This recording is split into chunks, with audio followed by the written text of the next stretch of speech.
Hi everyone, thanks for joining in on this workshop on digital health interventions centered around young people.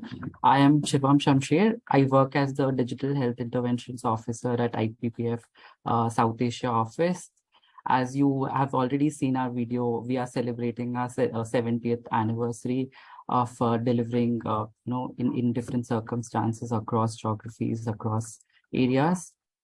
This particular workshop is part of our upcoming strategy as we are looking and centering on young people and on new ways of delivering information and services for young people.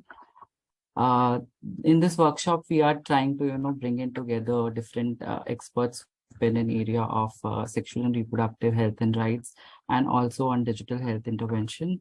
As you can see on our band, we have various specialists working across organizations on DHI. In this particular workshop, we will be discussing the WHO framework on how to design, implement, and plan digital interventions with and for young people.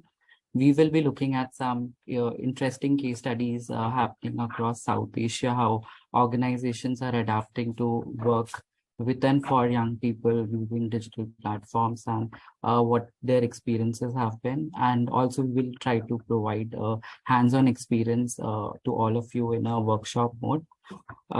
We are bringing in 3 areas of contextualizing what digital interventions for young people could look like. Then we are going to talk about, and then we are going to co-learn through these interventions and co-create, as I spoke to you on the co-creation aspect, which we are going to take in the last segment of this workshop. If you have any questions or any suggestions, please do drop your questions in the chat window available to you. We will be responding through the chat window available there. Thanks again for joining in. I'll pass it to Sama from our member association in Maldives to present some of their work there. Over to you, Sama.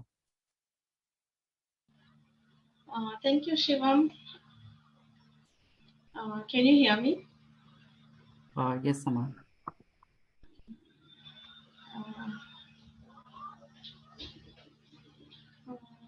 I have.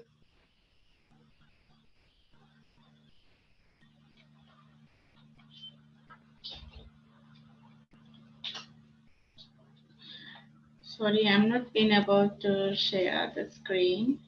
1 minute.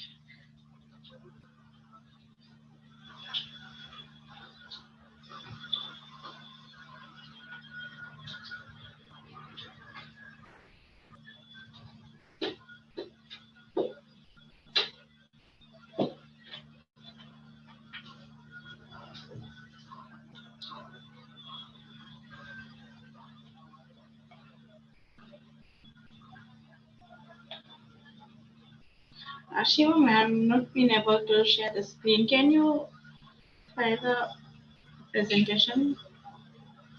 Yeah. Okay, thank you. Sama, would you like to introduce yourself and Yes, I'm Mariam Sama. I'm a nurse. I'm working in Society for Health Education, Maldives. Just a brief introduction of our society.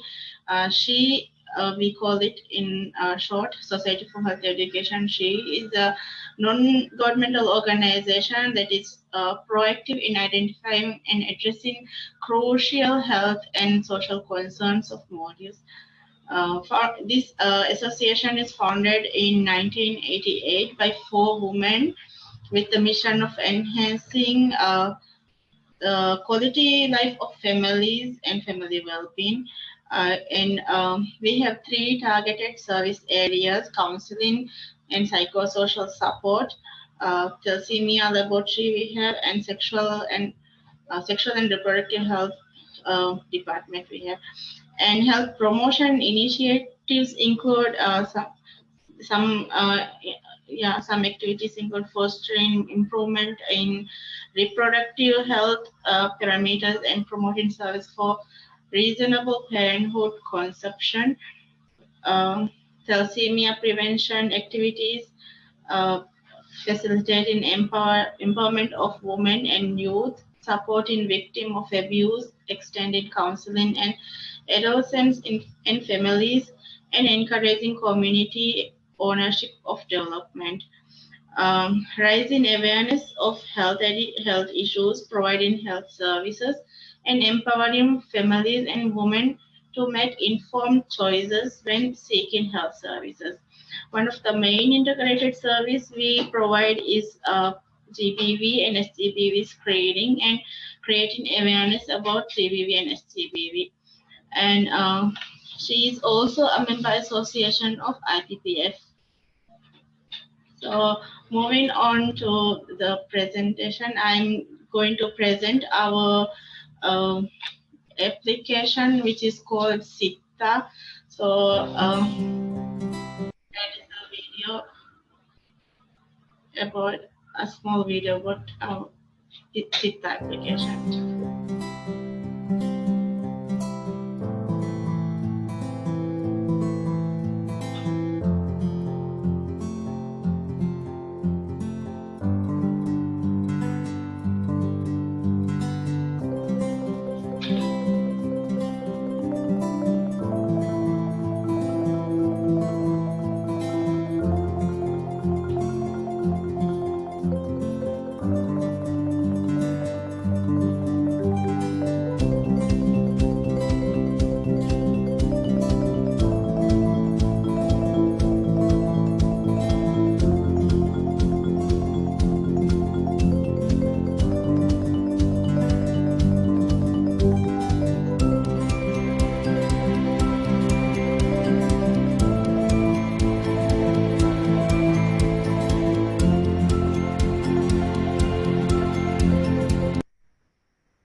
Okay, Sittha is an application we created.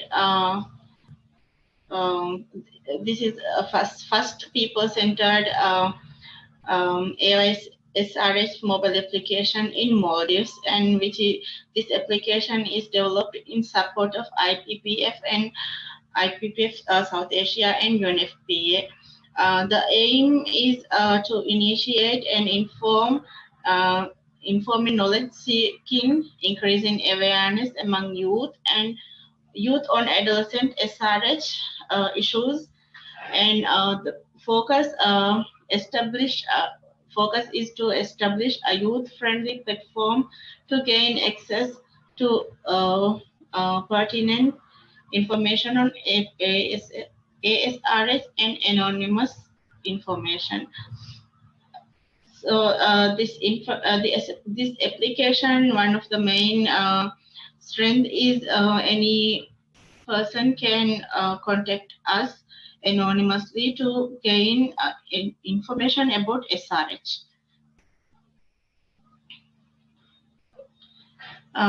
What you can find in this application is we have sex and sexuality information. We have this as you can see, there are 6 parts. You can click into any part and we'll get information regarding the heading in that part. So one is sex and sexuality, other one is sexually transmitted infection, STIs. Also HIV information is there, and contraception, consent and coercion, pregnancy and other resources we provide from SRH. Also, what's new, and you can ask a question here, and we will get the message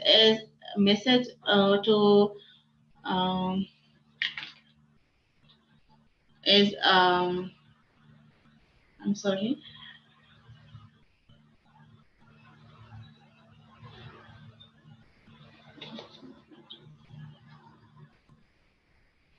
Sorry, the message we will see from Telegram, the message any participant or anyone, if if send in a message, we will get it through Telegram, and we will go. There will be a link, and go to the link, and the service provider will give answer through that link, and the person who asked the question will get again the answer to their Telegram number. I mean Telegram, through Telegram. So this is how the Sittha app you can see, and here is the code. You can scan this and can download from Google's Play Store. Currently, we don't have it in Apple Store, so we are hoping soon the Apple Store also we will be the application will be there, and I mean you can get access through Apple Store also.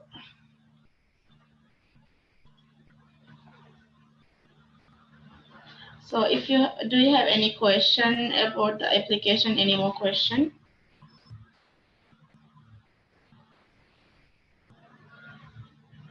I hope you all are clear about this application, and this information is helpful to you.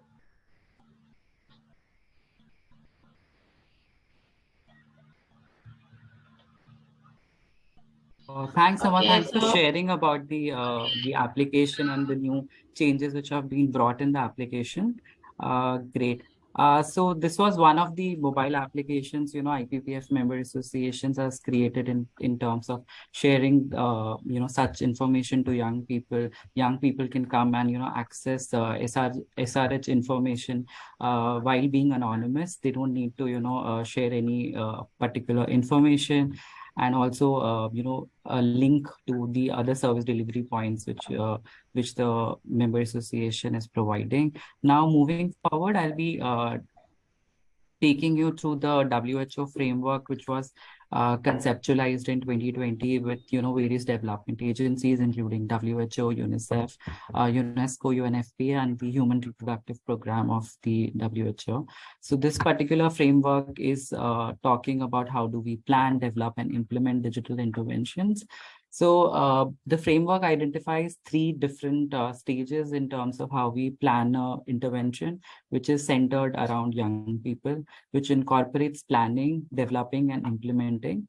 We'll be discussing about these steps in more detail, but this is what the broader framework looks like. Where in planning we talk about what kind of research we should be undertaking, how developing a theory of change, and whether digital is feasible or not is discussed in this particular segment.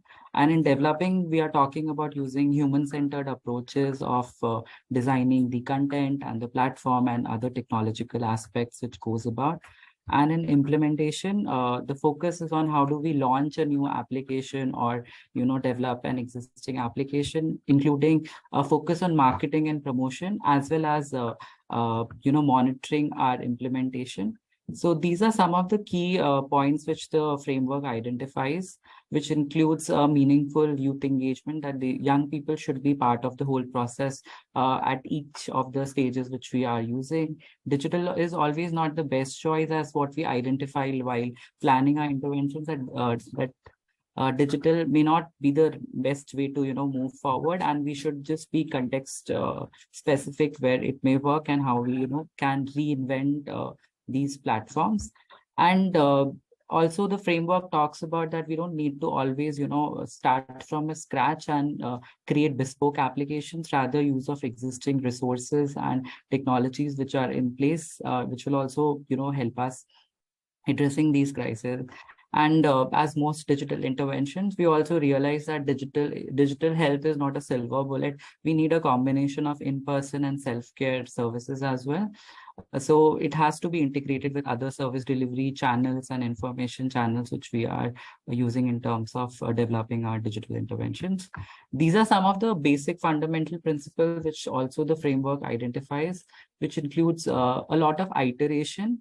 As we saw in the previous framework, that there were a couple of arrows which pointed on going back to the previous stages which we have incorporated. While we implement our interventions, we have to be modifying it as per the user need and as per the local context where we are operating. Some of the key aspects would be to keep on listening to what the end user wants, keep on learning and engaging the feedback and adapting our applications as per user need.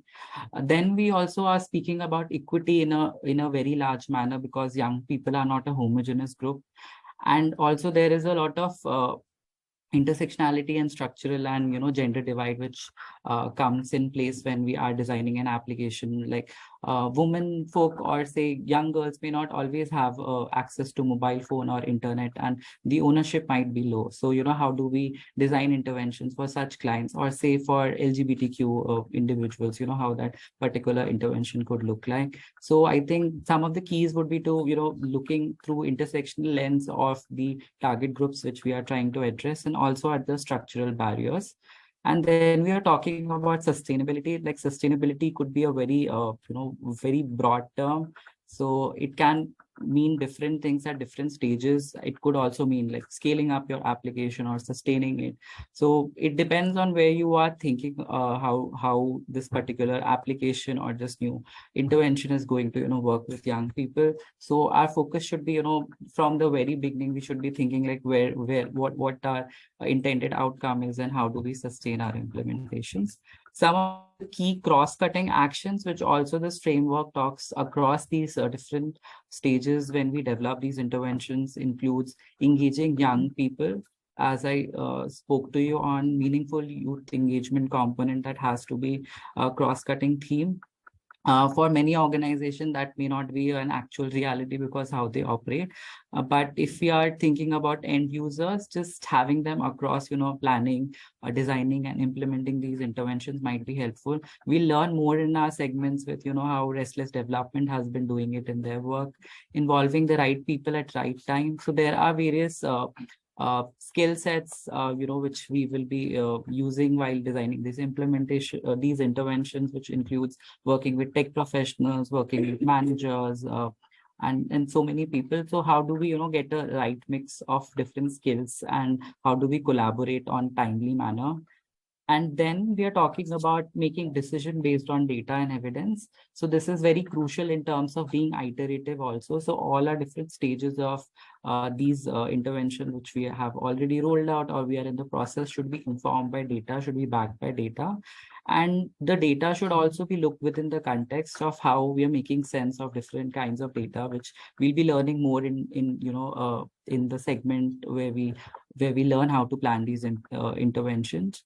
And then finally, but most importantly, how do we, not cause any harm to the clients whom we are serving? How do we promote safety, privacy, and ethical standards while designing and, rolling out these applications? And how design, safe by design is one philosophy which perhaps we can, look upon in terms of implementing these interventions when we put in place. So we can maybe check more in our segment with the game of choice, which we're going to discuss today by Namita. So moving forward, I'll just introduce Oky. This is part of the planning stage of how these interventions are. Then I'll introduce Alex.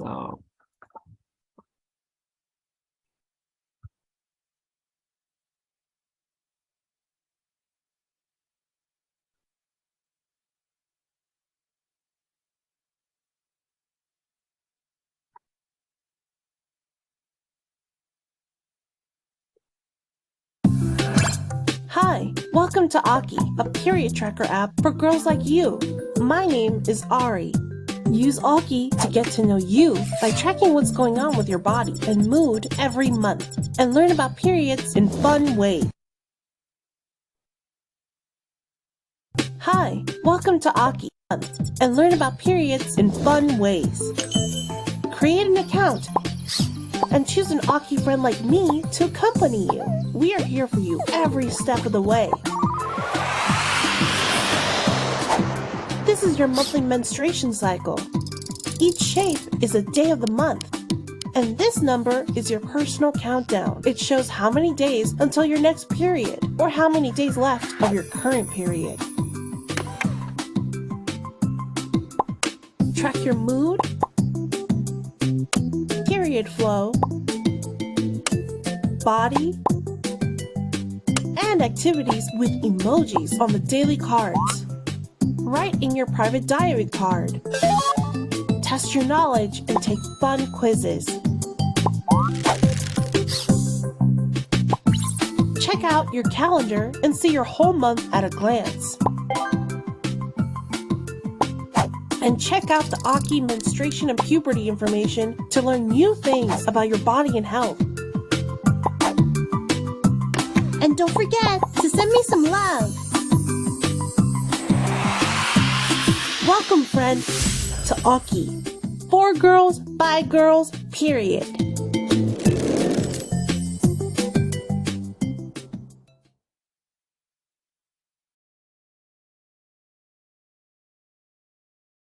So that was Oky, the menstrual tracker app developed by UNICEF. Now I'll invite Alex to present about Oky. So Alex is the digital inclusion specialist at UNICEF. She has a particular focus on gender research and insights. Alex's specialty is on working on gender digital divide. She's both a researcher and a practitioner.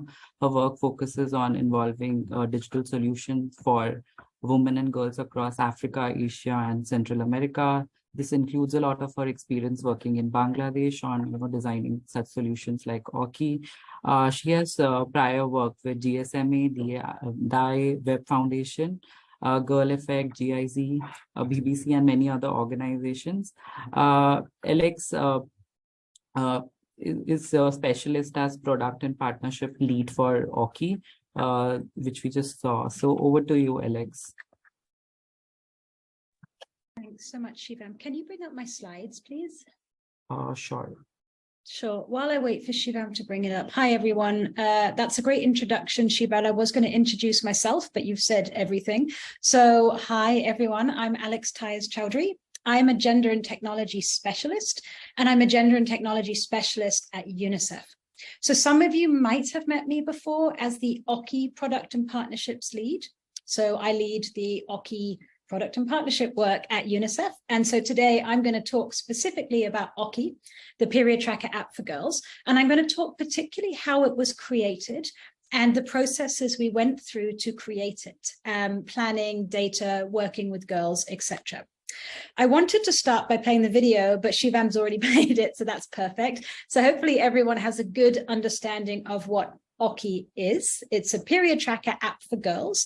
It's available on Android and on Apple. It's the version you saw in the video there is the English version, but we have it in multiple countries and we have it in multiple languages. So I'm going to talk a little bit about that. Could we just pull up the slides? Great. Can we go to the third slide, please, Shivam? Yeah, so let's skip the video. Perfect. So before I talk about how we created Oky and the planning processes and the processes we went through, I just want to give you a flavor of where Oky is. So Oky is in many countries around the world. We have a global English app, but then we also are building it in 13 different countries. So in South Asia, it's currently live in India in Hindi, Bengali, and English. And it's currently being built in Nepal as well. And you can see on the map here all the different countries where it's being built, but we're also exploring other potential countries for Oky, as many of the challenges that Oky seeks to address tend to be universal for girls, despite the different contexts. So we are bringing Oky to a country near you, hopefully. So let's go to the next slide and let's take a step back. Let's talk about how Oky was created and how we planned for it. So to do that, let's start at the very heart of Oky and everything Oky stands for, which is girls, the users of Oky themselves. So with Oky, girls are front and center of everything. So Oky was and is co-created with girls. So everything you see in the app, in the video, and everything about the app today is designed together with girls and for what they want and what they need. So firstly, girls inspired Oky. The whole reason that Oky exists is because girls said they wanted a product like Oky in the first place. And girls informed Oky's design. So the way it looks and the way it feels, girls were the decision makers. They shaped the look and feel, they shaped the functionality of Oky, they shaped the features. So every feature, every design, every image, every piece of content you see in the app was determined by girls and their wants and needs. And so girls really chose what was important to them and what they wanted from a product like Oky. So how did we do this? Let's go to the next slide, please, Shivam. So to do this, we used a human-centered design approach, and Shivam has already mentioned this, to co-create with girls. So we had 2 pilot countries where we started to build Oky, or the idea of Oky, Mongolia and Indonesia.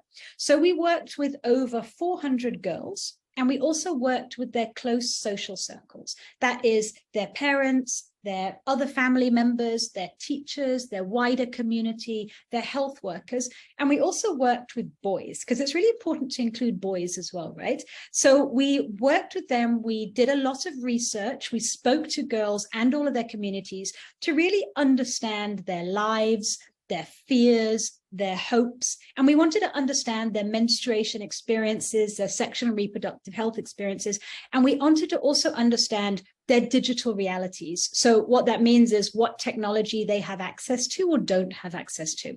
And so girls told us what they wanted and what they needed. So as I said, they were the ones who determined what Oky should look and feel like. So they actually chose its name, Oky. And many people ask, what does Oky mean? Actually, it means nothing. It's a made up, it's a fun word. It's unrelated to menstruation and sexual and reproductive health. And that's because girls wanted it to be discreet and private. And girls decided what features should be included. And girls really made sure that whatever was created was relevant to their lives, both their kind of community, their menstruation, their sexual and reproductive health lives, but also their digital lives. And that's a really important point when you're planning. So let's go to the next slide, please, Shivam.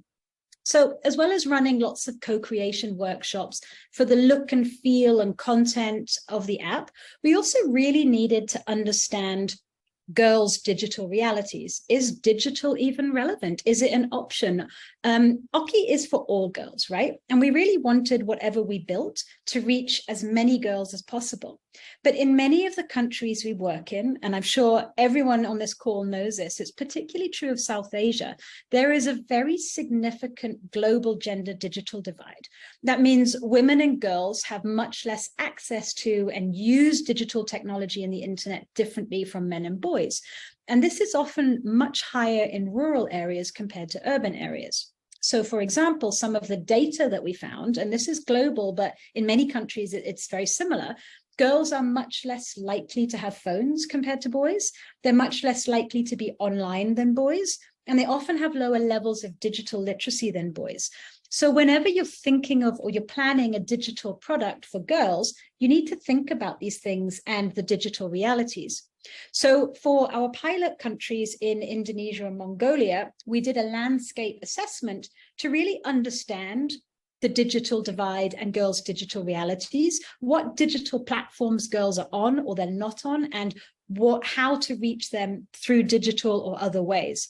And every new Oky country that comes on board does that as well. So I'd like to just tell you how Oky has been designed for this, because it's always a question. Let's go to the next slide, Shivam. So how has Oky been designed for girls' digital realities? Well, our landscape assessment showed that there was a great opportunity for digital to reach as many girls as possible, but it really needed to be designed for girls and their digital realities. So, for example, Oky works offline. So you can access the app without any internet connection. So girls without internet or connectivity, they can access all of the content in the encyclopedia, they can access the help centers, and they can access features such as the period tracker. Secondly, many girls have old phones, and so they often don't have much memory space, but you can still download Oky because it's a very lightweight app, and that's a deliberate design choice. And it also runs on slower phones and older operating systems because we saw that girls often had devices that were slower and older. We also see many girls who share phones with family members, with friends, etc. So Oky allows several users to log into their respective Oky accounts from the same device. So each Oky account is kept independent and private. And we also know that girls have lower digital literacy compared to their male counterparts. And so Oky has been designed for very simple user journeys, and it's very easy to navigate by design. And girls don't need an email address or a phone number to use Oky. So this is not only one of the ways we keep user data private and secure, but we also know that many girls in the markets we work in don't have their own email addresses, and often they don't have their own phone numbers. They may not have their own SIM cards. So we've designed for these sort of things from the work we did with our planning and our landscapes. But let's go to the next slide to look at the UX and design. So girls inspired Oky's user experience, UX, and its design. So as I've said, it's very easy to navigate by design. It has visual tutorials on how to use Oky, and those tutorials were designed by girls. And to make Oky fun, girls wanted to have games, and they wanted to be able to personalize their profile on their account. So you can see on the screen there, these are the Oky avatars. They're like Oky friends. They're friendly faces to guide girls through the app. So these avatars were designed by girls, they were named by girls, and they were specifically designed to mimic girls' personalities and backgrounds. And let's look at the content on the next slide, Shivam. So content is a really important part of Oky. Let's go to the next slide, please. Thank you. So Oky's content also responds to what girls want. So when we were developing Oky, we wanted to know what kind of content should be in there. So we started by asking girls, and we used some of UNICEF's other digital channels. For example, the global U-Report channel, maybe you've used U-Report before. And we used that to ask girls, what kind of questions would you like answers to? What are your frequently asked questions related to menstruation and sexual and reproductive health? And we also asked girls in the co-creation and the initial planning sessions. And then to write the answers to the questions that girls wanted for the encyclopedia and the quizzes, we then worked with health experts, such as doctors or psychologists and youth health experts, to get it correct. But then we also worked with girls to make the content girl-friendly. And some countries actually work with girls to make the translations very girl-friendly, the kind of language that girls would use. And to make Oky content fun and engaging, once the girls come back to it regularly, we made it gamified. So we have quizzes, we have reminders, the avatars send regular messages. And this is something that girls really said they wanted. But it's not static content, right? The content is always updated, and that's due to feedback from girls. When girls tell us that they want specific types of content, they can submit this to the Oky backend, our content management system, via the app. I'll talk about this in a little bit. And then each Oky country updates, expands, adapts their content based on girls' input and their feedback. So the content is always evolving.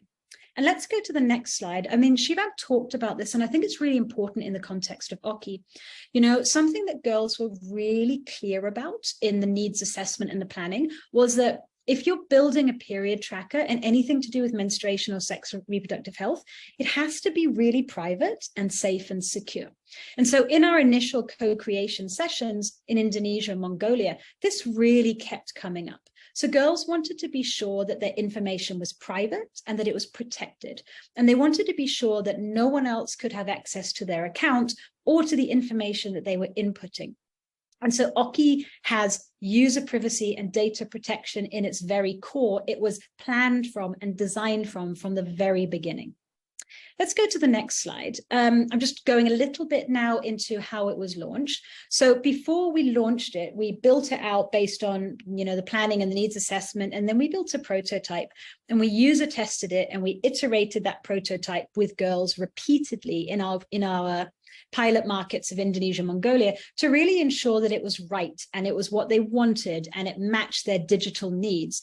And every time Oky is built in a new country, this is done as well. So it's always user tested. So in the last few slides, I just want to talk a bit about the new Oky country that's come on board. Let's go to the next slide, Shivam. So every new Oky country that comes on board, as I said, we've got 13 and we're growing fast, but all of these processes, the planning, the needs assessment, the user consultations, the digital landscaping, they're all continued.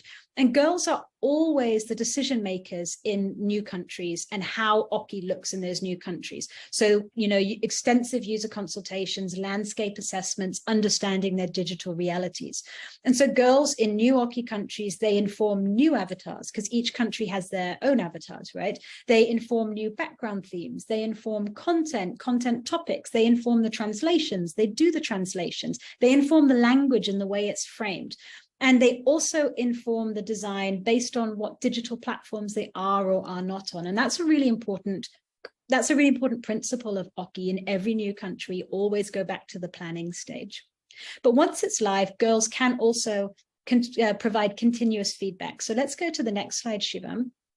So I think I've mentioned this already, but we do always iterate and update and change Oky based on girls' feedback. So there are a number of different ways they can do this. They can go to the Play Store or the App Store in their different countries and let us know what they like and what they don't like. They can also send messages through the app itself. It comes to our content management system. Some girls actually send emails. We do have an official Oky email address. So if girls have email addresses, they are very welcome to do that. But we also have in-country partners and promoters.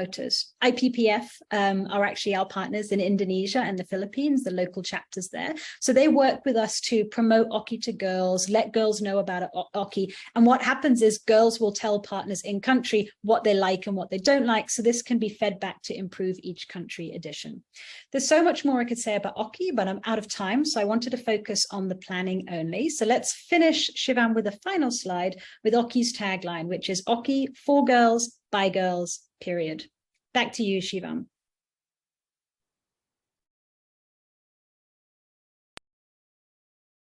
Great. Thanks so much, Alex. Thanks for taking us through this period tracker. It was super interesting and we learned a lot. Now, from a period tracker, let's get started to learning more on, how a game could help us, in understanding SRH better for young people and, give them more agency. So with that, I would like to call Namita Mohandas, who's the head of digital products at Howard Delafield.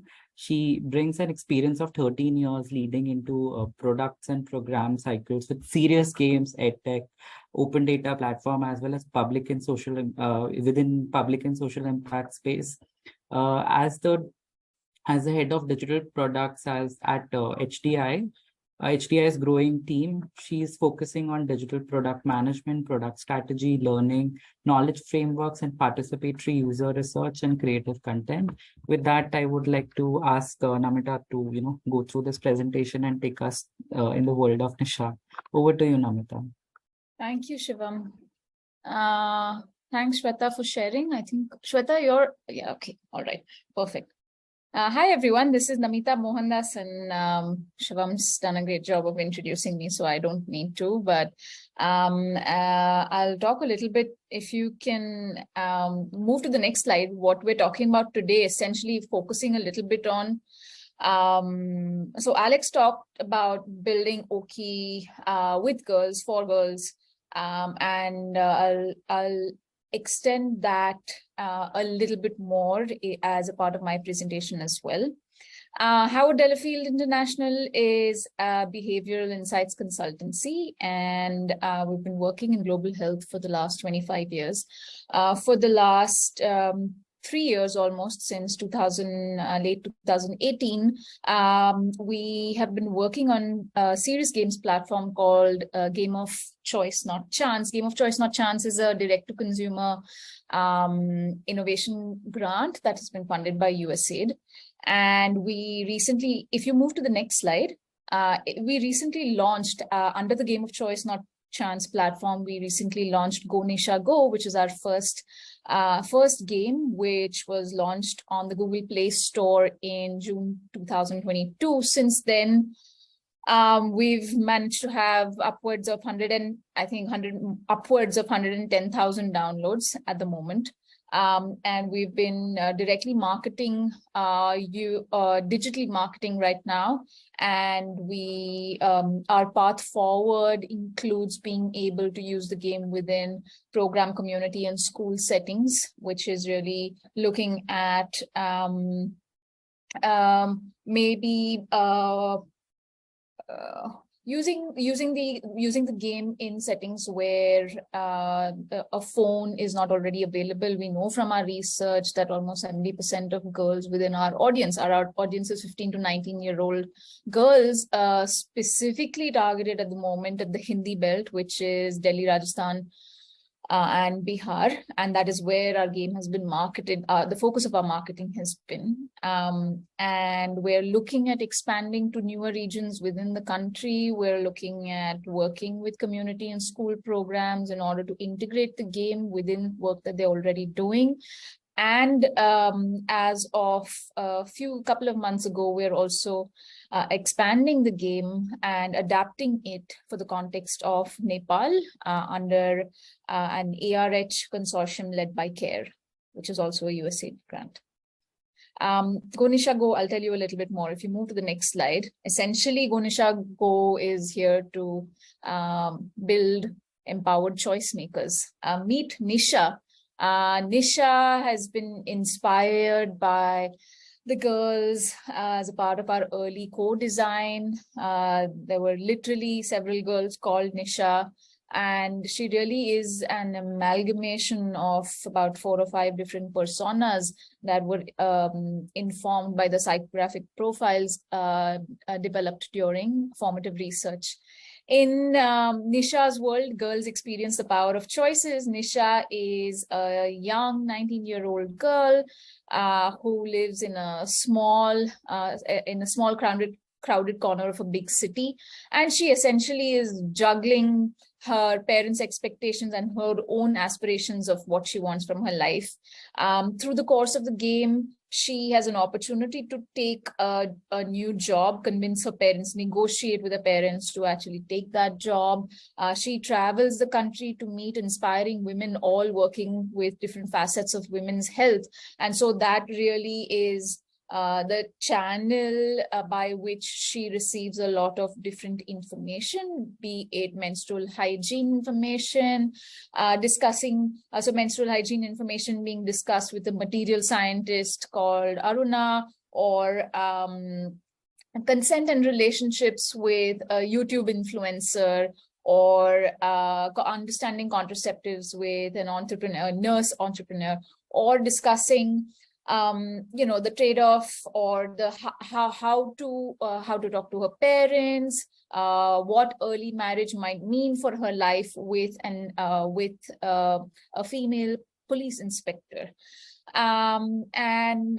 She has a new boyfriend. So within the context of the game, she is learning information. She is trying to negotiate for her own needs, either with her partner, which is her boyfriend, or with her parents, in order to delay marriage, which is what her parents want from her. And that's the big challenge of the game. It's 5 episodes that spans the topics that I just spoke about.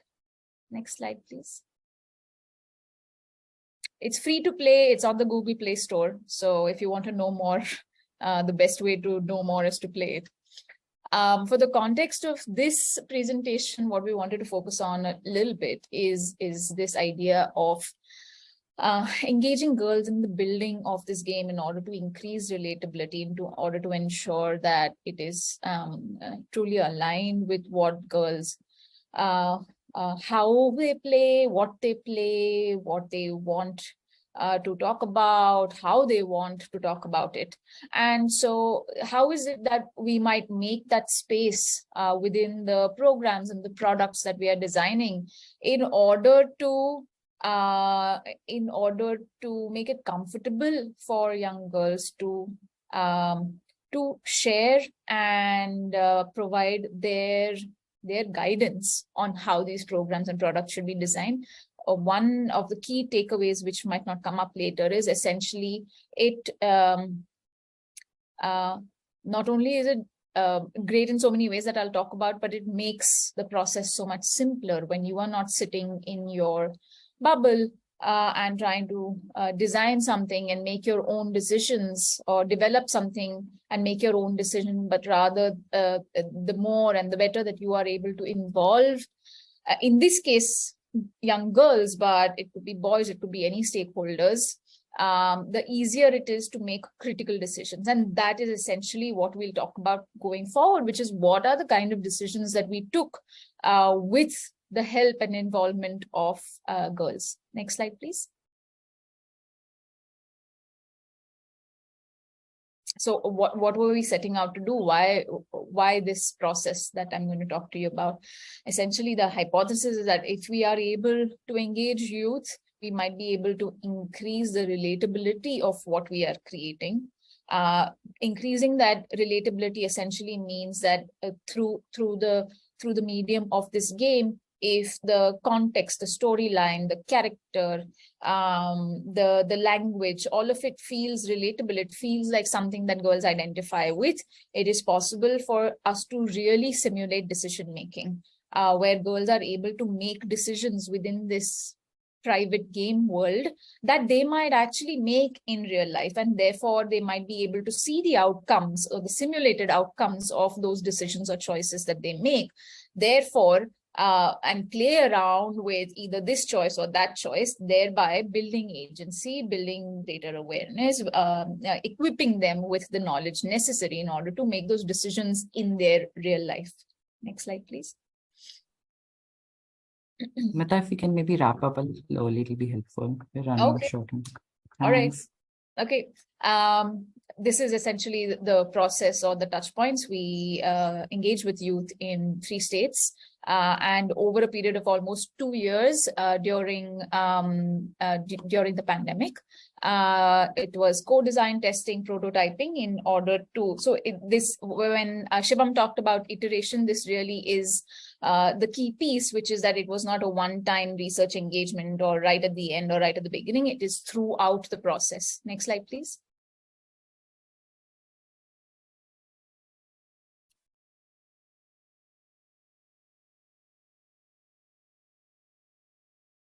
What did we learn? There were several decisions that were taken with the involvement and with the feedback that we received from young girls. One of the critical and most sticky pieces really was this of watching them and how they use their phones. If you ask any game developers or any team of game developers, they would say that a game like this needs to be made in portrait mode. But when we observed how girls were using their devices, and this is important so that they really feel like this is being designed for them, we realized that girls hardly ever use their phone in landscape mode. It's almost like a greater investment of time to a certain extent, and the apps that they use, they're all in portrait mode. And so this was a game changer for us right at the beginning based on our observations and engagement with how girls use their phones. Next slide, please.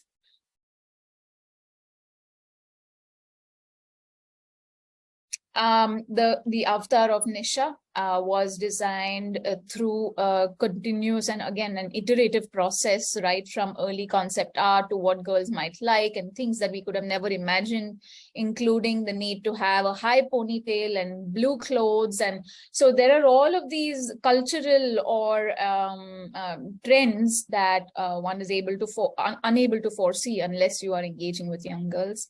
Can you continue, please? Next slide.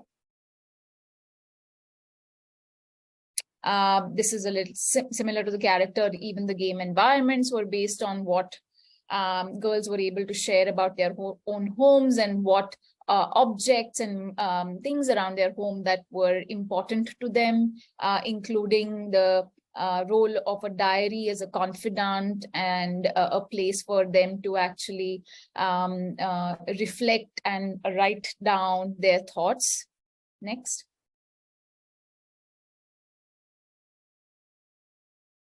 As a part of this testing process and as a part of a direct-to-consumer game, a critical piece is being able to provide linkages to products and services, either reproductive health or career, or generally health. So there are entire programs or apps that are created out of are created for providing such linkages or shopping carts or a complete consumer experience. And what we try to do is include a small section of that. And if the iteration was absolutely essential for us to be actually able to figure out how girls might be able to interact or click on or gain benefit from these products and services, rather than it simply being an interruption for them. Next. Feedback on Anisha's boyfriend, her relationship with him. How do we model a kind of personality that that represents, let's say, a positive masculinity to a certain extent, demonstrates the principles of respect and consent. When girls told us in an early iteration that Ayush, Nisha's boyfriend, shouldn't have been so brazen and friendly, we took that feedback and we were able to really model it in a way to ensure that they that didn't stand in the way of how they interacted with this boy. Next. You can go to the next slide, just in the interest of time. So this slide and the next really talks about there is a lot of verbiage, or there is a lot of jargon when it comes to what terms we use for a lot of key reproductive health facts and knowledge that was included into the game. And while the game is in Hindi, we wanted to ensure that we didn't do a bland translation of those terms, that it didn't sound very formal or, again, like too much jargon. And so we tested a lot of the terms with girls. We worked with them to ensure and that they were able to tell us which words were more casual and familiar rather than seeming very textbook. Next. You can go to the next slide. Thank you. So this is the last slide. Essentially, the key 4 things that came out of this process of continuous iteration and testing was that we are able to gain a foot in the door and strengthen our message delivery when you are able to create a world that is relatable. The second one is that observing girls' game and digital behaviors influenced how what our game mechanics were like, how we were able to build an app that really felt that like it fit in their hand and that it was an extension of their other digital behaviors. By recognizing and understanding the sensitivity to certain SRH information or their sensibilities towards some of it, ensured that we were able to come at it with a gentler and more local approach. And again, there are observations of them interacting with linkages and products and other reproductive health information, ensured that we were able to provide them with the information that they needed, but without it seeming intrusive. That's it.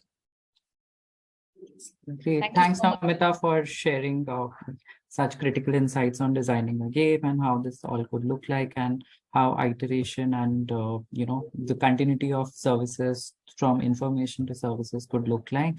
Now moving next on the stages of designing implementations, I would like to invite Franklin Paul, who's the head of country at Restless Development.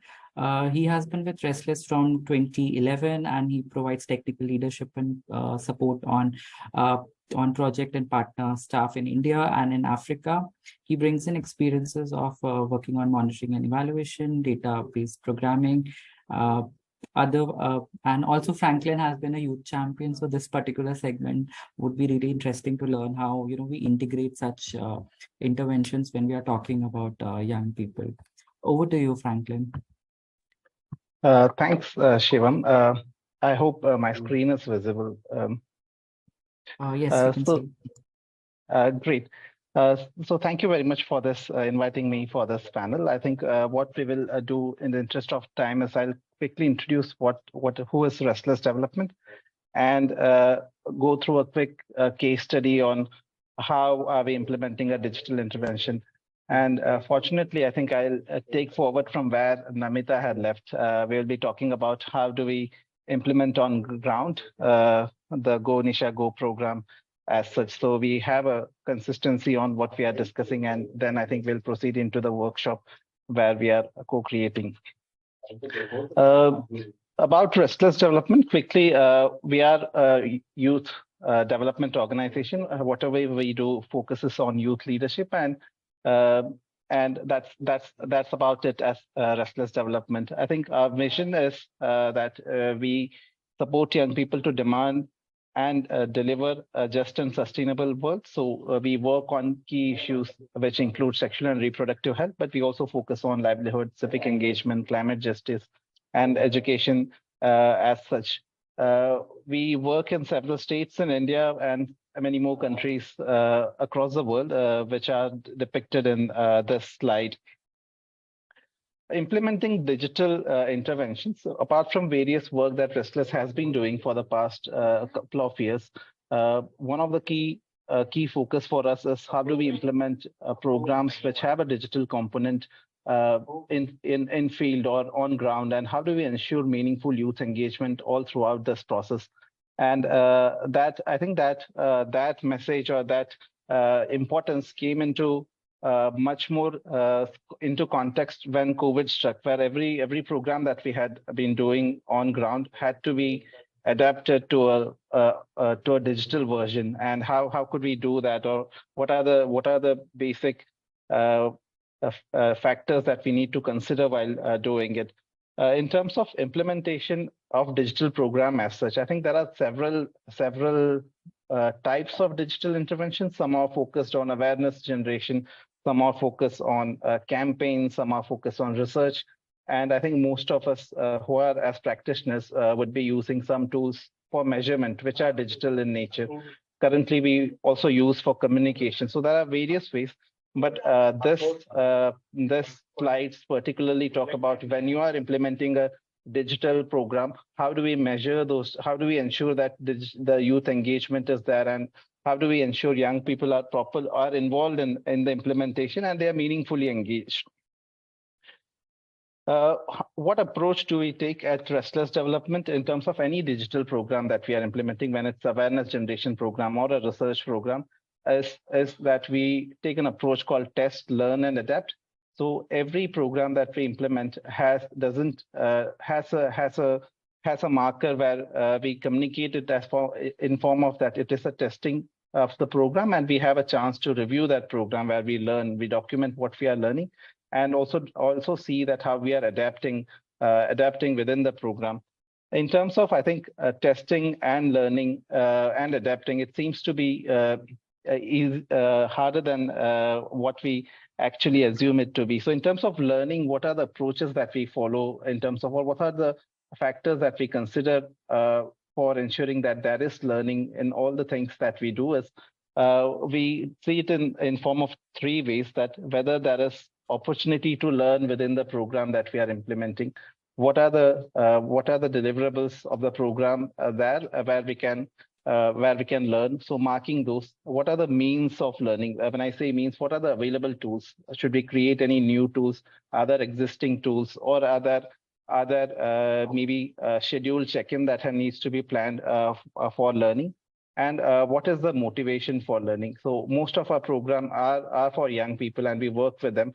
Why should they be valuable for young people? How do we get a sense of learning coming from the field, and it not being basically it's carrots and not sticks? So not seeing learning as something that is project bound or is linked to donor deliverable, but how do we learn and make adaptations? So that has been the approach that we have been following at Restless Development. So taking an example or a case study from a current program that we are doing is basically the Go Nisha Go program, which we just saw Namita presenting. I think what our approach in this entire program in the implementation phase is how can young people provide voice as the program, as the game is rolled out online. So we have a group of young people, a fairly large number of young people whom we are working with to ensure that they are able to provide constant feedback as the game is being implemented in various locations or as the game is rolled out. So we follow an approach which is you can see in the slide. So it has different stages. And the first stage of it is basically to finding young people.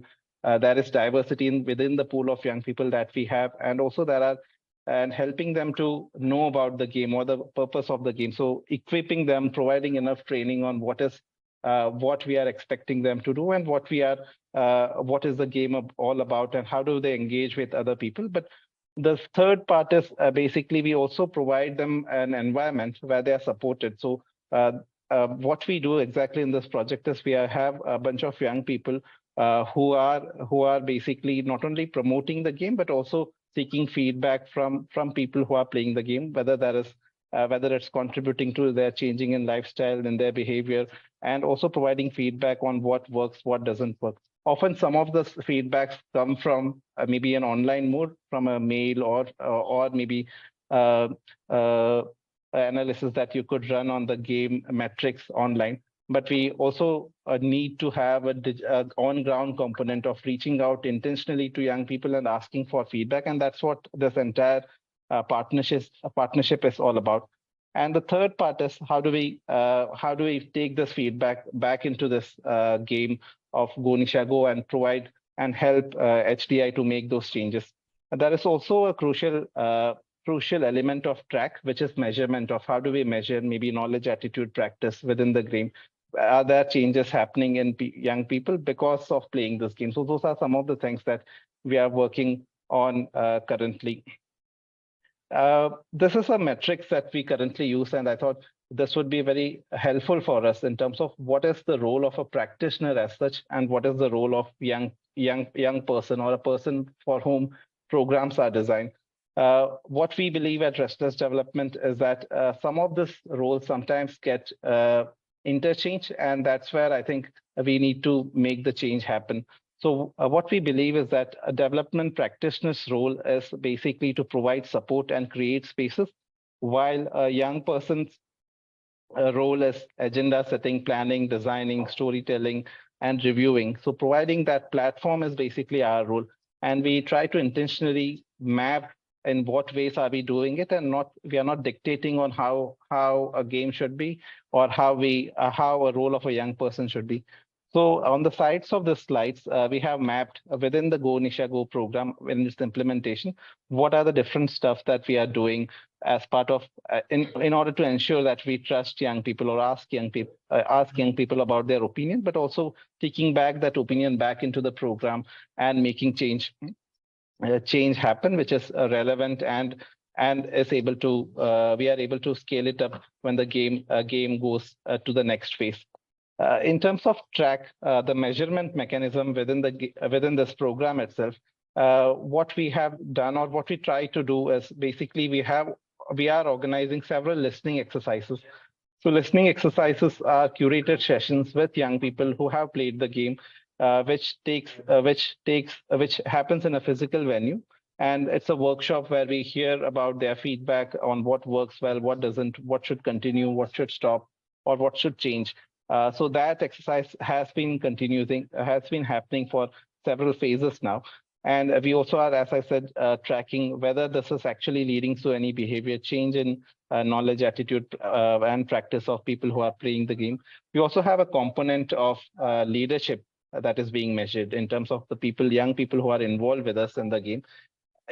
Are they only implementers of the program, or are they also developing their leadership skill while they are working on this project? So we have a journal where we measure how young people can grow as leaders as they implement this program.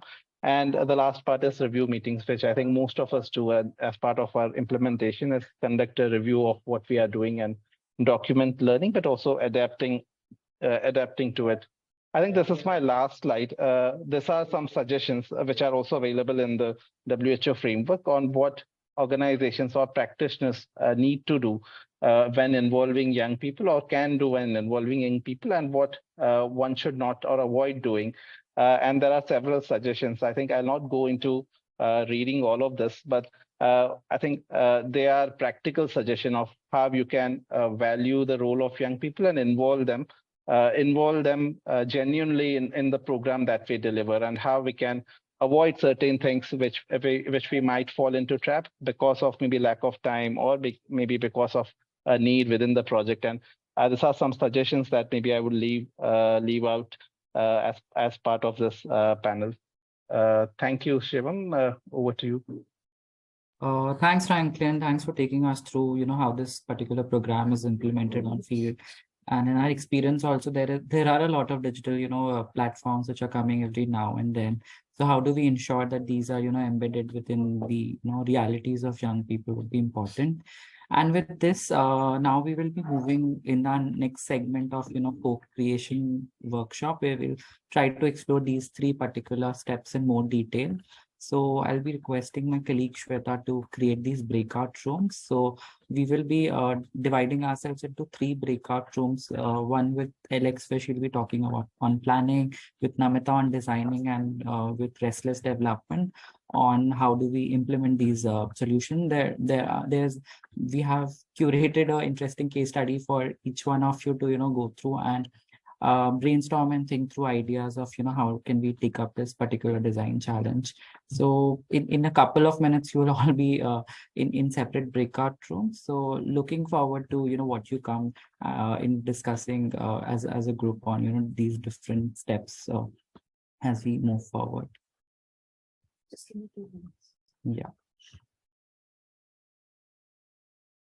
So in next 2 minutes you should be in your breakout rooms.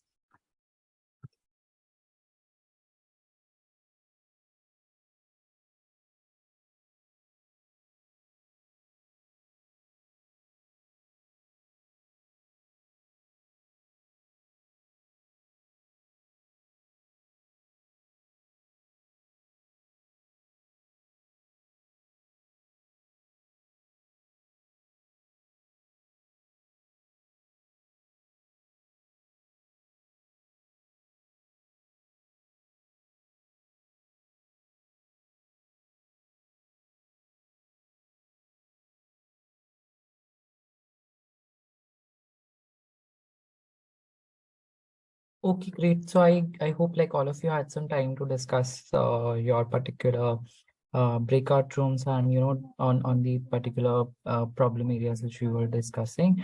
So maybe we can just give a download of how it was in the breakout room and what we discussed.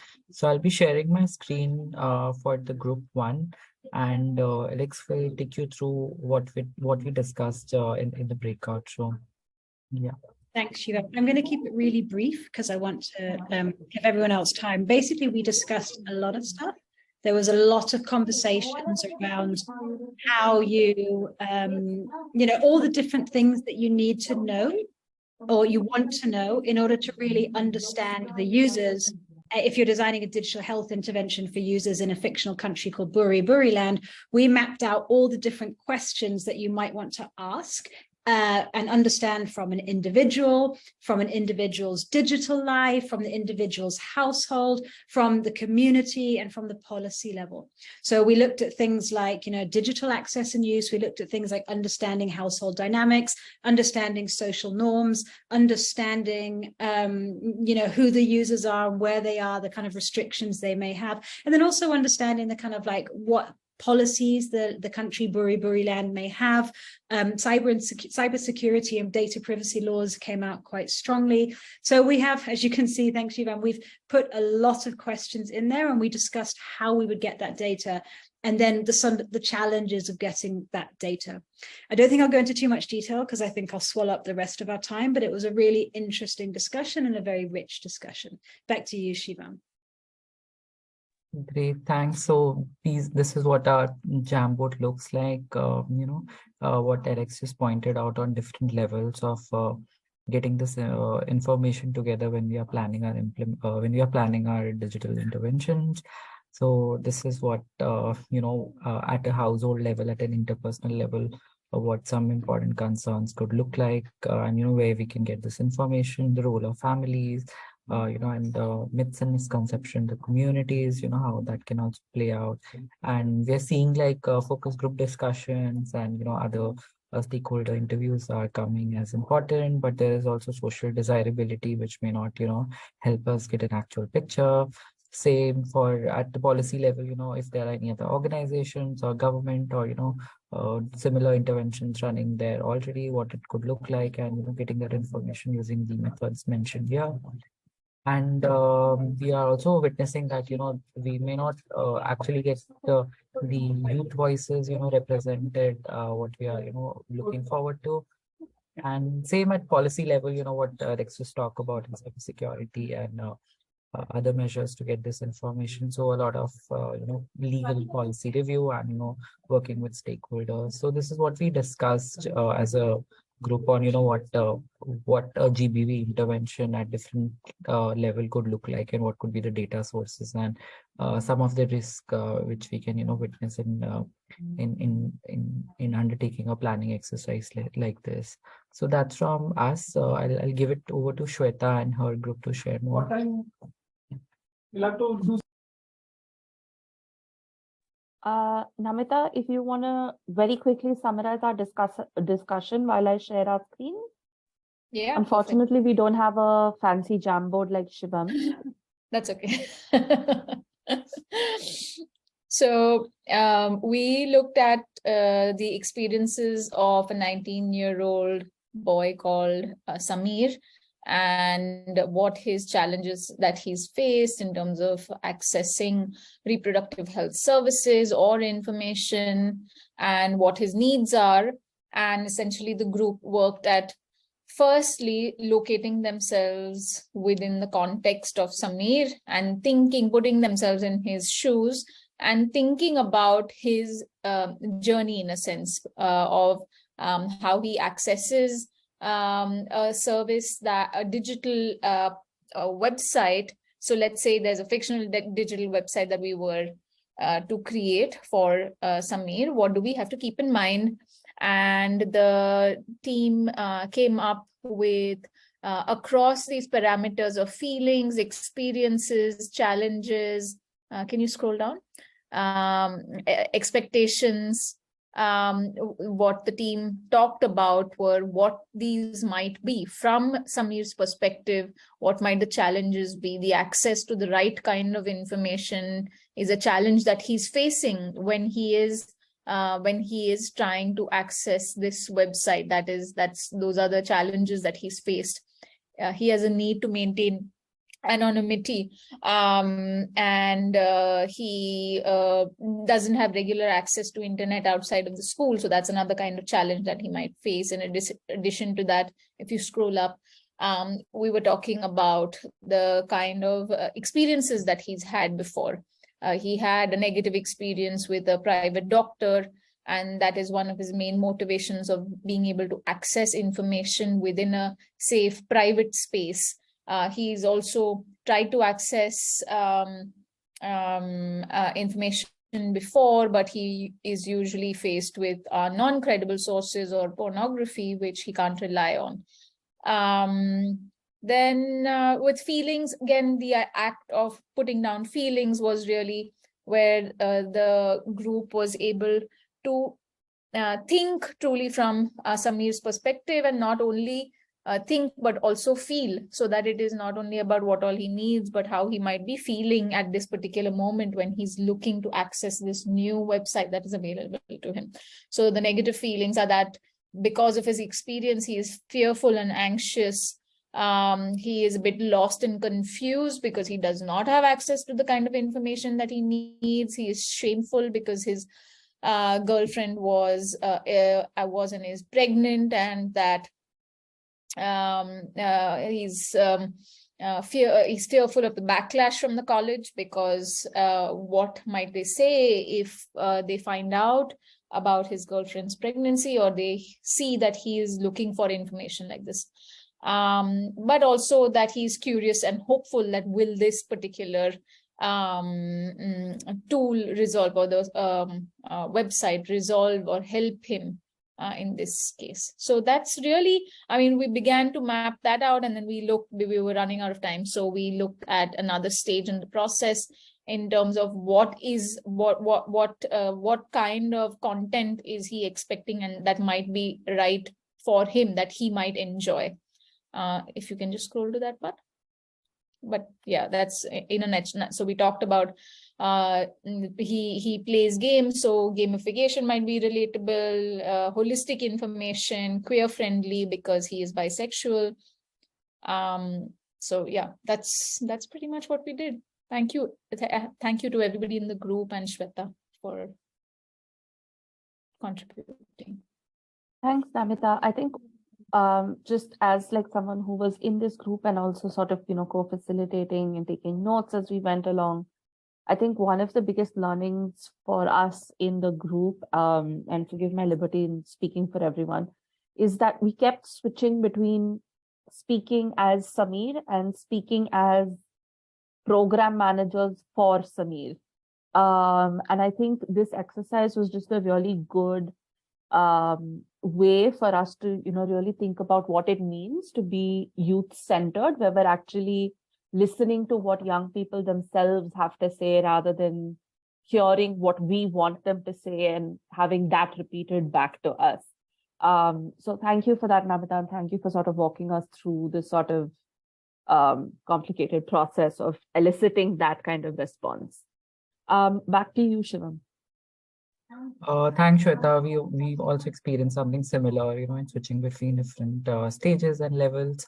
Now I'll request Faisal, Shavik, and Nikita to present, what did they discuss in their group and what did they come about. So over to you, Faisal, Shavik, Nikita.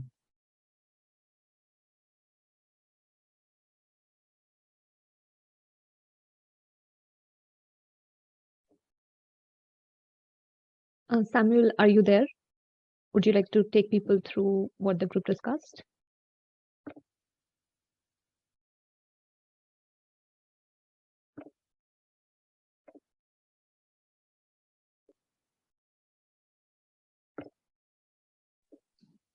Yes. Okay. I got the mic now. So with our group, we were presented with a problem statement. That of Stormlands, which is a country that is landlocked and has a population of 40 million people, 51% being males. Unfortunately, there isn't that much internet penetration, which is marked at 5.24%. And also the fact that the literacy rate is also at 32.7%. They have a health center, which is the Stormlands Family Health Center, which is a national organization that has been working so much to help increase the reproductive health outcomes in that particular low-tech country. And they have decided to employ the use of telehealth in order to improve the value of services that they offer to the people. So our task was to design an intervention that involves telehealth in order to help with whatever interventions they are putting through. These are segmented into the interpersonal, mid-media, and then the mass media approaches. For the interpersonal level, we're looking at approaches like peer education, one-on-one communication, and then in-clinic promotion. With the activities we proposed under this particular strategy, we looked at planning and then budgeting, including work plan and partnerships, so that we can visit communities. Also, to design messages in local languages that will help people who are not that literate to understand what intervention messages are being put across. And then also to identify the mode of communication and engagement that works best with those in the communities we are visiting. And then to organize community outreaches that can help to bring in community folk to listen to what interventions the health center is putting across, and then engage with them. And in the same way, we bring along stakeholders to also make sure that these interventions are well put.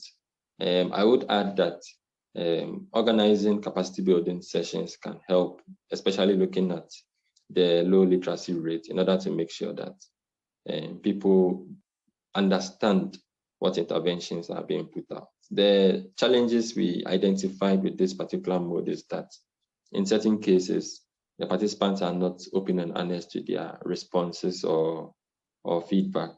And then also, some are not willing to even participate in these sessions that are organized. And because it's interpersonal, it's difficult to reach a large number of people with this kind of strategy. And it also involves significant budgeting because these are community interface approaches that would mean careful planning and then significant financial budgeting. On to the mid-media approach, which involves community or group meetings, road shows, street theaters, and then the use of community influencers. We looked at first community influencers organizing Facebook or Instagram live sessions, also radio programs in the communities in order to reach those in a localized setting, and then engaging religious leaders and other community influencers to share this kind of advocacy messages. However, the challenges we identified with this can be first gaining permission from the institutions and those in the public places to organize these sessions. And then at times it's difficult openly talking about some of these SRH topics because the culturalized and environmental stereotypes could be very high in areas or regions like this. It's also difficult to sustain, especially there's no definite plan to continue with such an approach. And then it also comes with budgetary constraints, as with the initial one as well. This one a little quite significant. With the mass media, unfortunately, I'm not seeing the mass media. So with the mass media, we're looking at radio, TV, and then also, print media, social media, influencers as well.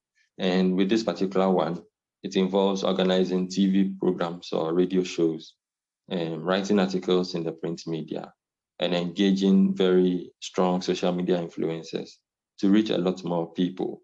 And the good thing about this is that while interactions are happening in one community, because it's radio, and radio has a very large reach, people in other communities are able to take advantage of whatever discussions are happening and even have their questions answered, although they themselves are not participating in it. And the same happens with the TV as well. In fact, it's able to put a platform for people to visualize things that are being put across.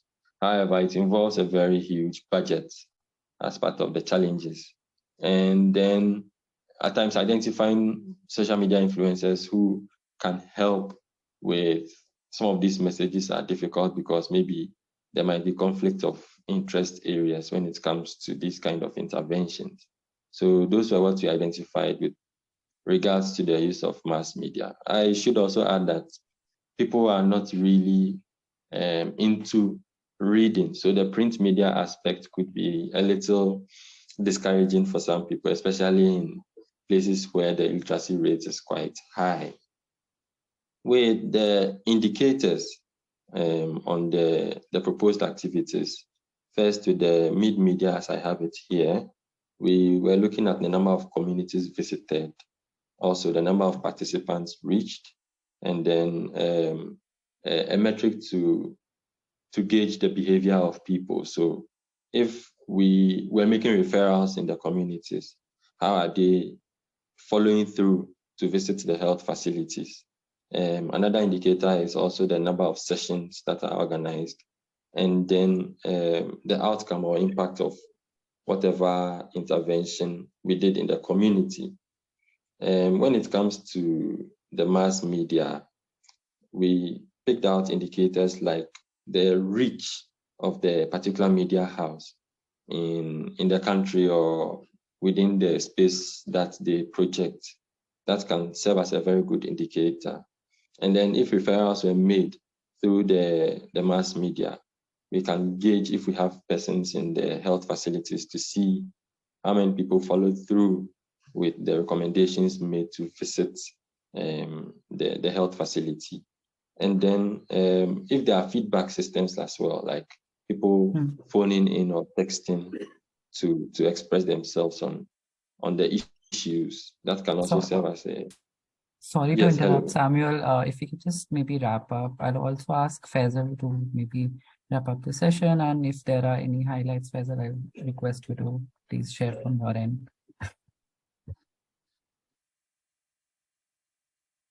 Okay, sorry, please, I didn't get you clearly. I was asking Samuel if we can maybe wrap up the segment. Are you done, Samuel, with your presentation? Okay. Yes, I was on the last one, so that Okay. was the last indicator for the mass media. Sorry, thank you. Great.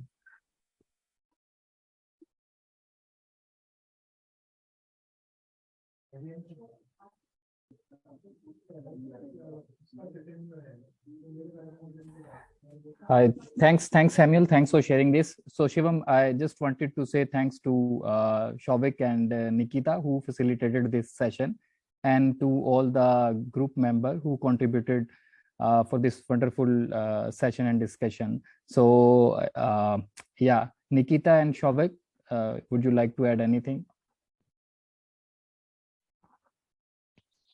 No, thank you, Faisal. I think Samuel has pretty much summarized the discussions that happened in the group very well, but just worth pointing out that we also as a group kept fitting between what could work at the interpersonal level, at the community level, at the mass media level. And we did realize that there were linkages that went across all of these three levels. So it's not as compartmentalized, and we need to kind of account for that. So yeah, that's it from us.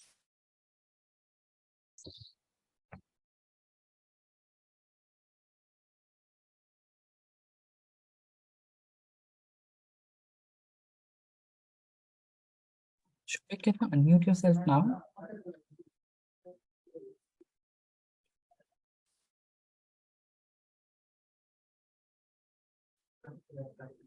Oh, sorry. Yeah, I guess as I added in the chat. So yeah, basically we also discussed about like some of the challenges where I think this also came across from experiences of the participants that for like larger promotional planning, not much earmarked funding is there. So ensuring that enough adequate funds are also kept for during the implementation phase into the promotional strategy is also important. So yeah, just wanted to add that. But yeah, thank you everyone for pitching in and yeah, adding to this overall context. Thank you. Great. Thanks everyone for joining in for this, practice-led workshop. I hope we were able to, run through the framework and discuss some of the problem statements in the group. We hope we have something in the future. And I know that digital platforms may not work really well for, workshop, but it was good to, learn and exchange from all of you today. So thanks so much, and do check our social media handles and anything in future. And thanks again for joining in. Great. Have a good evening, good afternoon. Bye-bye. Take care, everyone. Thanks, everybody. Bye.